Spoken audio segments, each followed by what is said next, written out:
Let's talk about negotiations. Um, Negotiation is my absolute favorite part of real estate. It is the part that gets me most excited when we're in the middle of a purchase or a sale. People always ask me why. Why is that my favorite part? Um, I'm going to read the definition of negotiate. Is to obtain or bring about by discussion is the number one, or find a way over or through to negotiate.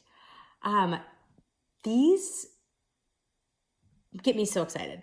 The first one, the obtain or bring about by discussion, is my favorite because it takes the collaboration. I think that being a realtor oftentimes can be lonely. I'm working from home. I have a home office.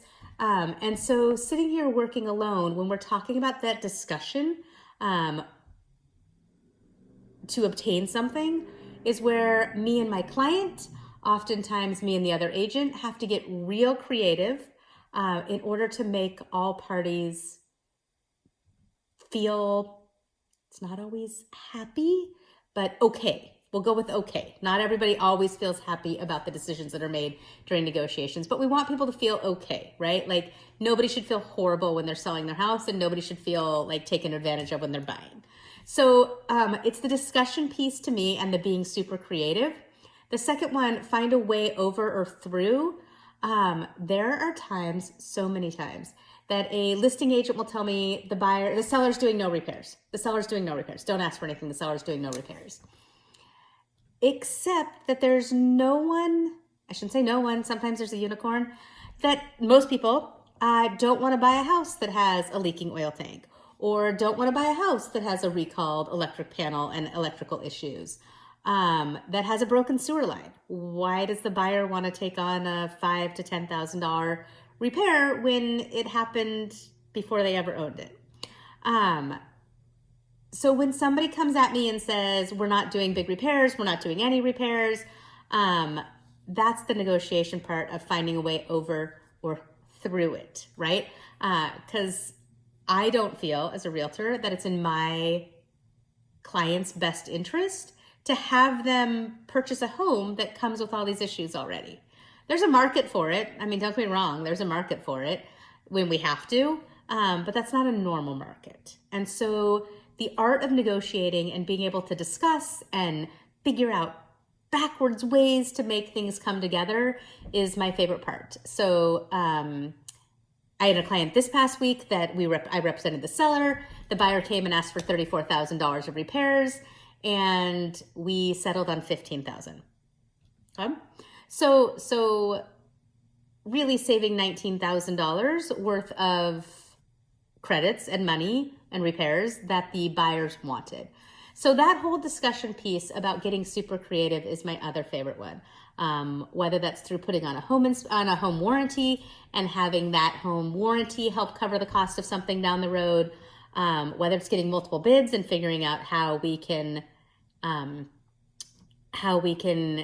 get some work done for maybe less, putting money back into an escrow holdback, whatever it might be. The other thing that I try to do when we're negotiating is I try to keep people super level-headed. And when we talk about level-headed, I'm talking about the fact that like there's rational and there's irrational. And not everything that we're asking for always falls under the rational category. And I prefer to stay rational. Being that what we're looking for when we do home inspections and we're negotiating during the home inspection, we also negotiate on the price of the home at the beginning of a transaction. So we have that negotiations of what's the true value of a home. But once we get into the home inspection and we're talking about negotiating it in rational and irrational, we're talking about what are safety and structural issues. What are things that the house shouldn't have at this moment? So, like I mentioned before, the sewer line or an oil tank or any of those kind of items, that's an issue that needs to be resolved. The other one that we get a lot of is like deferred maintenance, where someone just hasn't touched their roof in 20 years and it's past the age of doing its job. We often see that by being mold in an attic. And so when we're looking at these items that we get to negotiate, what's rational, what's irrational? I like to think of it like a used car. When you're buying a car, you want the radio to work. You want all the things on it to work. But the button might be worn off. You might not actually be able to see that it says number 2 on your presets. So little things, there might be a stain in the backseat carpet. There might be a ding because somebody else opened their door into your car. You're not buying a new car. And in this case, you're not buying a new house.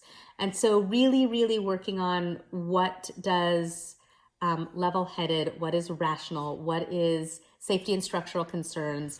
When we get everybody on the same page with that, we're usually pretty successful on negotiating. So that's my take on why I like negotiating.